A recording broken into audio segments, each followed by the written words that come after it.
বিরলে বা নির্জনে প্রার্থনা একজন ঈশ্বর বিশ্বাসীর জীবনে খুব জরুরি। আজকে জগৎ নির্জনতা খোঁজে পাপ কার্যের জন্য। আজকে জগতের মানুষ যখন একা থাকে তার মাথায় বিভিন্ন খারাপ থট আসে, মোবাইলে বাজে জিনিস দেখা থেকে শুরু করে আরো অন্যান্য বিষয়বস্তু।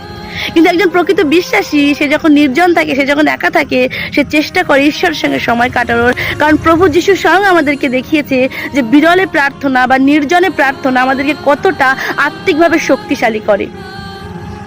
তাই যখনই আমরা নির্জন বা আমরা একা, যেন আমরা ঈশ্বরের সঙ্গে সময় কাটানোর চেষ্টা করি।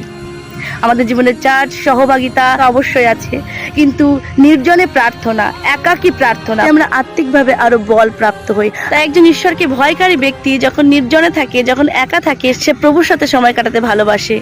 তাই প্রিয় ভাই বোনেরা, যখন একা থাকো সেই সময়টাকে নষ্ট করো না, প্রভুর সঙ্গে সময় কাটাও। যখনই সময় পাবে, সুযোগ পাবে, নির্জনে প্রভুর সঙ্গে সময় কাটানোর চেষ্টা করবে।